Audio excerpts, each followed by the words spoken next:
దేశవ్యాప్తంగా విమానాశ్రయ సమీప ప్రాంతాల్లో రియల్ ఎస్టేట్ రూమ్ కొనసాగుతుంది. ముఖ్యంగా హైదరాబాద్, శంషాబాద్ అంతర్జాతీయ విమానాశ్రయాన్ని చుట్టుముట్టిన గ్రామాలు, పట్టణాల్లో భూముల ధరలు ఆశ్చర్యకరమైన రీతిలో పెరిగినట్లు తాజా అధ్యయనాలు స్పష్టం చేస్తున్నాయి. కరోనా తర్వాతి కాలంలో అంటే 2021 నుంచి 25 మధ్య ఈ పెరుగుదల మరింత వేగంగా నమోదైందని నివేదికలు చెబుతున్నాయి. విమానాశ్రయానికి 50 కిలోమీటర్ల పరిధిలో డిమాండ్ కొనసాగుతుందని రియల్ ఎస్టేట్ నిపుణులు చెబుతున్నారు. రియల్ ఎస్టేట్ కన్సల్టెన్సీ సంస్థ స్క్వేర్ వర్డ్స్ ప్రకారం గత 5 ఏళ్లలో విమానాశ్రయం సమీప భూగర్భాలు సగటున 74% ధరలు పెరుగుదలను చవిచూశాయి.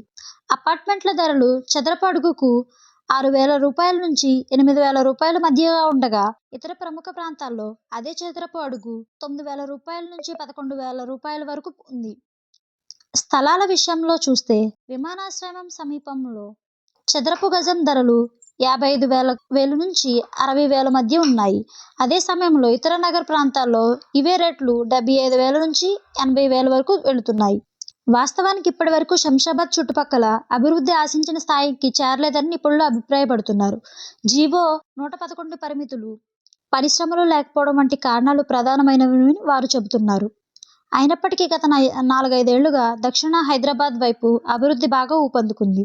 ప్రస్తుతం కొన్ని గ్రామాల్లో ఎకరం స్థలానికి 4 కోట్లు పలుకుతుండగా, ఇంకా కొన్ని ప్రాంతాల్లో చదరపు గజం రూ. 5,000 నుంచి 10,000 మధ్య దొరికే అవకాశం ఉంది.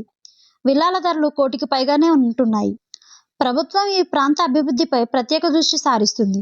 ముఖ్యంగా శంషాబాద్, తుక్కాగూడ, మహేశ్వరం ప్రాంతాల్లో మౌలిక వసతుల విస్తరణకు ప్రణాళికలు రూపొందించబడుతున్నాయి. నాగోల్ నుంచి అరంగోర్ మీదుగా విమానాశ్రయం వరకు మెట్రో రైలు విస్తరణ లైన్ 2A ప్రతిపాదించబడింది. రాజేంద్ర నగర్లో కొత్త హైకోర్టు భవన నిర్మాణం జరుగుతుంది. శ్రీశైలం, నాగార్జున సాగర్ రహదారుల్లో మధ్యలో భారత్ ఫ్యూచర్ సిటీ నిర్మాణం జరుగుతుంది. ఇది విమానాశ్రయానికి 40 కిలోమీటర్ల దూరంలో ఉంటుంది. ఇక్కడి నుంచి ఫ్యూచర్ సిటీ వరకు మెట్రో విస్తరణ యోచనలో ఉంది. మహేశ్వరం పారిశ్రామిక హబ్గా మారిపోతుంది. ఇటీవలే ఓ జ్యువెలరీ తయారీ యూనిట్కు సీఎం చేతుల మీదుగా ప్రారంభోత్సవం కూడా జరిగింది. పలు బడా నిర్మాణ సంస్థలు రిటైర్మెంట్ హోమ్స్, టౌన్షిప్లు నిర్మించేందుకు భూములు సేకరణ చేపట్టాయి. ఇప్పటికే పలు విద్యా సంస్థలు, ఆధ్యాత్మిక కేంద్రాలు ఈ ప్రాంత అభివృద్ధికి దాహోదపడుతున్నాయి. ప్రాంతీయ వలయ రహదారి పూర్తయ్యే దశలో ఉండడంతో శంషాబాద్ పరిధిలో రాబోయే కాలంలో భారీగా అభివృద్ధి చెందే అవకాశాలు స్పష్టంగా కనిపిస్తున్నాయి.